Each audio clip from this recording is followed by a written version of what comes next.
गर्दै हुन्छ हातैमा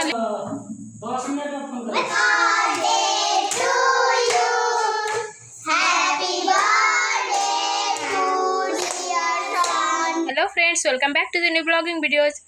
और दोस्तों, वीडियो स्टार्ट करने से पहले यदि आप चैनल पर नए प्लीज़ चैनल को सब्सक्राइब कर लेना था। वीडियो स्टार्ट कर रही हूँ और आज का वीडियो नेपाली लैंग्वेज में होने वाला है, तो प्लीज़ इंजॉय करिए। और किस किस को पसंद है नेपाली लैंग्वेज तो प्लीज़ कमेंट करना।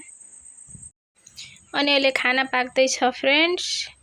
यहाँ यो प्लाउको लागि चामल भिजाएर राखिसकेको छु धुएर। अनि सँगै यहाँ परवल आलुको सब्जी पनि पाक्दैछन्। अनि यहाँ पानी पुरै अहिले वर्षा आएको थियो बारिस, अनि पुरै आँगनहरू भिजिएको छ, हेर्न सक्नुहुन्छ तपाईहरु। अनि पुरै अनि नानीहरू उता खेल्दैछन्, साँझ परिसक्यो, नानीहरू आउन लागेछ साथीहरू उसको। अनि छिटो खानाहरू पकाइदिँदैछु। यहाँ यो खीर बसाल्दिएको छु, खीर पाक्दैछ। यहाँ चुलोमा खीर हाल्दिएको।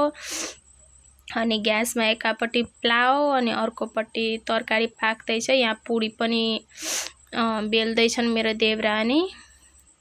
पुरी पाक्छ, पुरी प्लाउ सब्जी एन्ड खीर।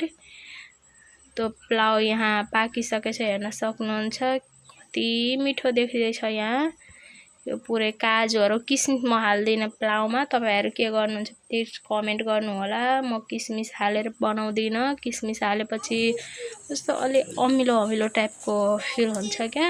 नानीहरू यहाँ आइसकेको थियो, अनि केकको उता डेकोरेसन हुँदै थियो। अनि नानीहरूलाई भोक लागिसकेको थियो, पहिले खाने दिइसके। खाना खुवाएपछि केक कटिङ हुन्छ। आई नो पहिले केक कटिङ हुन्छ अनि खाना साना। तर यो सानो बच्चाहरू छन्, सानो नानीहरूलाई भोक लागिहाल्छ, यिनीहरू भोक बर्दाश्त गर्दैनन्। खाना खिलाइसकेपछि अनि यहाँ म केक कटिङको लागि यहाँ माथि आइसकेको छु। यहाँ केक कटिङ बेला भइसक्यो, कटिङको तयारी हुँदैछ। यहाँ क्यान्डलहरू लाग्दैछ, सबै क्यान्डल बाल्नलाई। एन्ड टफीहरू पनि छ, चकलेटहरू। भनिला फ्लेभर्सको केक हो, कति मिठो देख्दैछन् हेर्नलाई त। मेरो नानी त सबै खाइसकेको थियो, सबै। आई मिन साथीहरूलाई अलि दियो। अनि त्यसपछि जति आएको थियो उसले इभन मैले आफ्नो लागि लिएको थिएँ त्यो पनि लिएर खाइसक्यो। त्यसलाई त्यति मिठो लागेको थियो। ख्यार नानीहरू त्यस्तै हुन्छ। अनि मेरो ससुरोबा 5 इयर्सको यो पुगेछ, 6 इयर्सको क्यान्डल ल्याइसक्नु भएको थियो, अनि त्यो नबालेको 5 इयर्स कम्प्लिट। नै मेरो देवरले यहाँ 5वटा क्यान्डल्स यहाँ लगाइदिएको छ 5 इयर्सको हो भनेर। नानीहरू यहाँ कति एक्साइटेड देख्दैछन् सबै बर्थडेको लागि। मेरो छोरोलाई डर लागेर यहाँ भागिसक्यो यहाँ पछाडि। अनि यो क्यान्डल खै कस्तो ओसिसकेछन् आजकल क्या। आजकलको क्यान्डल बारिसहरू हुँदैछ, त्यसै कारणले यो ओसिसकेछ। अनि यो बलेनन्, यसलाई पछि सुकाएर बाल्दिने हो, के चाहिँ गर्नु। निकाल्दिनु भएको थियो। 5वटा क्यान्डल्स मात्रै लागेछ, तपाईहरु सम्झिनु होला। 5 इयर्सको कम्प्लिट भएको छ। अनि त्यसपछि केक कटिङ भएको थियो। नानीहरू कति धेरै एक्साइटेड, नानीहरू त्यतिकै एक्साइटेड भइहाल्छ। अनि माथिबाट यो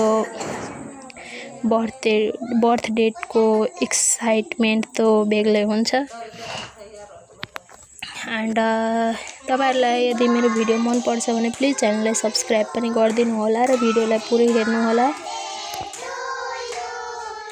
अनि यहाँ केक कटिङ गर्दै थियो। मेरो छोरो 5 इयर्सको कम्प्लिट भइसक्यो।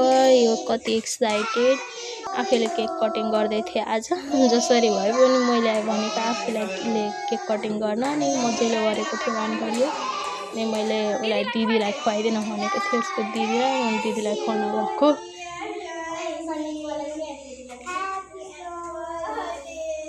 अलिकति स्वाद। अनि त्यसको फेसमा लगाएको त्यसलाई पटक्कै मन पर्दैन। कि त्यसको फेसमा केही लगाइदिएको त्यसलाई मन पर्दैन। अनि क्यान्डल निभाउन बिर्सिसकेको थियो त्यतिखेर। क्यान्डल बलिराखेकै थियो।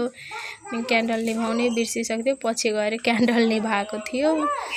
अनि उसले पनि होइन, मेरो छोरीले यसरी फोक्दै त्यसलाई डर लाग्ने क्या, यसरी क्यान्डलहरूबाट सबै कुराबाट के केमा बसिसकेको थियो खानालाई। अनि मैले छुट्याइदिएको नि कट गरेर, अनि हजुरबालाई हजुरआमाहरूलाई दिन भनेको थिएँ।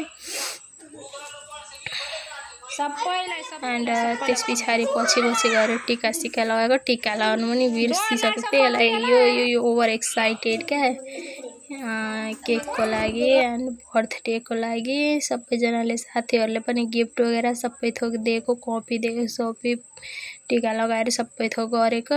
एन्ड लास्टमा म खाना आएको थिएँ, सबैलाई खुवायोवरी। खैर तपाईँहरूलाई भिडियो पसन्द आयो भने मन पराउने भिडियो लाइक, कमेन्ट र च्यानलको सब्सक्राइब गर्नुहोला।